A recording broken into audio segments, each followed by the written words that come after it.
Été testés, des traitements avec un soi-disant succès ont été contredits par d'autres études.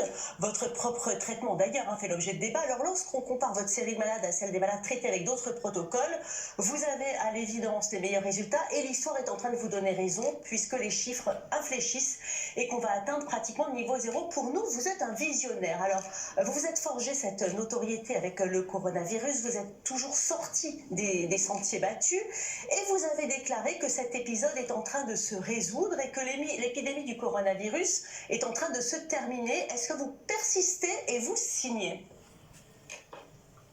Dans tous les pays sur lesquels on a des données, si vous voulez, la courbe a la même allure, c'est-à-dire c'est une courbe en cloche qui traîne un peu à la fin, mais qui a la même allure un peu partout. Alors, ce qui change, c'est en fonction des...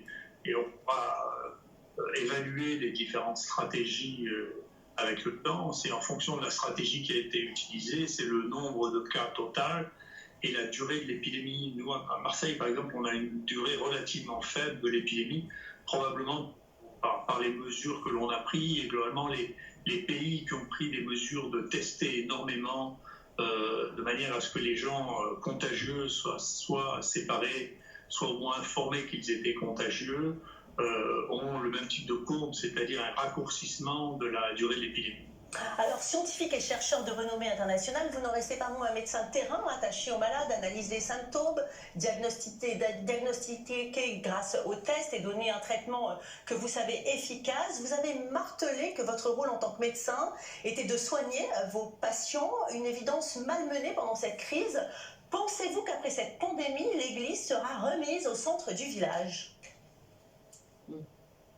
Je ne peux pas vous dire. Je pense que oui, puisque je pense qu'une des raisons majeures de ce problème a été que beaucoup de gens qui se sont occupés de ça, ici comme ailleurs, sont des gens qui, depuis 25 ans ou 30 ans, si vous voulez, travaillent sur des infections chroniques comme le sida, par exemple, et ont perdu le sens de ce que c'est qu'une épidémie, de la nécessité d'agir rapidement et de prendre des décisions rapides.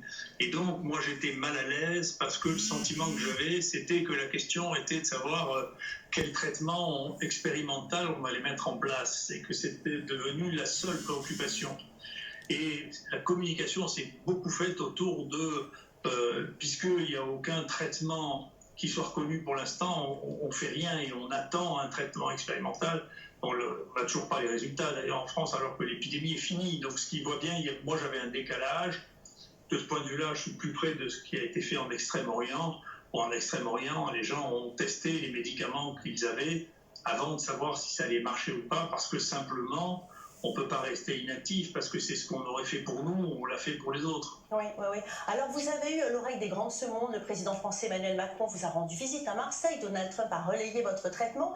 Didier Raoult, vous êtes rentré au panthéon des héros pendant cette épidémie en incarnant l'esprit rebelle de la ville de Marseille. Est-ce que c'est ça qui vous a valu autant d'ennemis, selon vous ? Oh, ça, j'en sais rien. Je ne me sens pas concerné par ça. Je m'en fiche. Oui. Alors, votre personnalité scientifique était indiscutable. Vous êtes maintenant devenu le scientifique français le plus populaire dans le monde. Et nos confrères du New York Times vous ont même gratifié de leur page de couverture. Vous intriguez, professeur Raoult. Vous savez, les gens qui sont normaux n'intéressent personne. C'est la vie comme ça. Ceux qui ne sont pas normaux, à la fois ça les excite et ça les amuse. Parce que c'est pas nouveau. Parce que vous avez été très largement critiqué par beaucoup de vos confrères à cause de votre traitement justement à base d'hydroxychloroquine et d'azithromycine. Pourquoi ce traitement a-t-il été à ce point critiqué alors qu'il est prescrit depuis plus de 80 ans, qu'on connaît les effets secondaires, d'autant qu'aujourd'hui, indiscutablement, c'est le traitement qui semble-t-il le plus prescrit dans le monde, mais au-delà des frontières de l'Hexagone. Professeur Raoult, je ne comprends pas bien. C'est quoi? C'est une affaire de lutte d'ego? C'est une affaire de gros sous? Quelle réponse pouvez vous donner? Ego. Je ne sais pas. En plus, c'est pourquoi c'est toujours compliqué, c'est toujours multifactoriel. Je vous dis, il y a plusieurs choses. Il y a un premier problème de fond qui est le repositionnement des molécules anciennes. Moi, je crois beaucoup qu'on a utilisé des molécules qui étaient des molécules naturelles au départ. Il faut rappeler que la chloroquine, c'est une molécule naturelle au départ. depuis un siècle et demi, si vous voulez, dont on a maintenant tout un capital de molécules qui peut être utilisé pour bien d'autres choses que ce pour quoi on les a testés. Moi, ça fait plusieurs années que je travaille sur le repositionnement de molécules, en particulier des antibiotiques comme antivirales. Et ça fait des années que c'est extrêmement difficile. Par exemple, on avait avec le numéro 1 du Zika dans le monde, qui est un de mes anciens élèves, qui s'appelle Didier Musso, tester l'azithromycine sur le Zika, ça marche merveilleusement. On cherche un médicament nouveau qui puisse traiter les femmes enceintes pour pas qu'il y ait de microcéphalie. C'est le médicament parfait. Publier ce papier dans un journal de haut niveau a été juste impossible. Impossible. Et donc, c'était encore une autre histoire. Donc, il y a, si vous voulez, si vous dites maintenant, alors qu'on dépense des centaines et des centaines de millions pour trouver de nouvelles molécules, que vous savez, il suffit de recycler des molécules anciennes qui sont génériquées et qui ne coûtent rien, vous sciez toute une branche de la science qui s'est développée depuis 20 ans, hein. Et donc, vous avez les plus grandes difficultés à trouver des gens qui regardent ça avec un œil favorable. Ensuite, tous les changements, vous savez, moi j'ai été à l'origine d'une dizaine de changements majeurs dans la microbiologie, hein. Donc tous les changements entraînent une adversité. Là, ça atteint un degré parce que l'épidémie est mondiale. Vous savez, j'ai eu les mêmes problèmes quand on a inventé un champ qui s'appelle la paléomicrobiologie, c'est le diagnostic des épidémies anciennes sur la peste, ce qu'on nous a fait pendant 15 ans, y compris sur Wikipédia, y compris la BBC qui disait qu'on racontait des bêtises.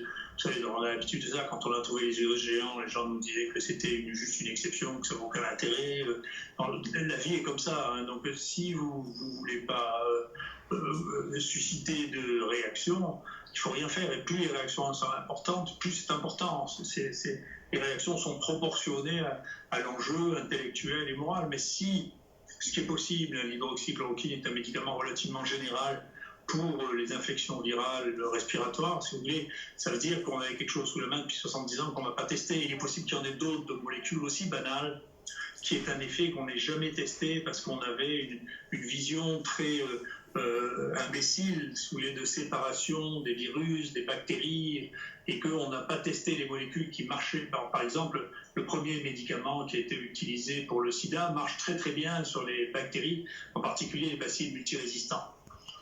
Voilà quelque chose qui pourrait être... On n'arrive pas à comprendre pourquoi personne ne se saisit de cette question, mais c'est parce qu'il est génériqué, qui va le distribuer. Donc tout ça heurte à la fois un modèle économique, pas que des intérêts, hein. Comment on développe une molécule qui n'est plus rentable? On ne sait pas le faire dans notre monde. On a développé des molécules qui étaient nouvelles, mais une molécule qui est ancienne et qu'on réutilise à quelque chose. Parce que les Américains appellent le repositioning. On ne sait pas bien le faire, donc il y a une hostilité par rapport à ça. Et puis, cette habitude qu'ont les gens de participer à des études multicentriques organisées par les laboratoires, ça a généré peut-être, je sais pas, une proportion extrêmement importante des gens qui ont maintenant fait une forme de recherche en maladies infectieuses. Donc si vous leur demandez si maintenant on va arrêter de faire ça, il y a des gens qui se demandent ce qu'ils vont faire, oui. Oui. Alors vous êtes devenu une véritable icône. On a pu voir par exemple des scènes de liesse à Marseille alors que vous étiez dans votre voiture. Une personne s'est même fait tatouer votre visage sur sa cuisse, hein. Je pense que vous êtes au courant. Est-ce que vous comprenez les réactions que vous avez suscitées parmi les Français pendant cette période trouble ?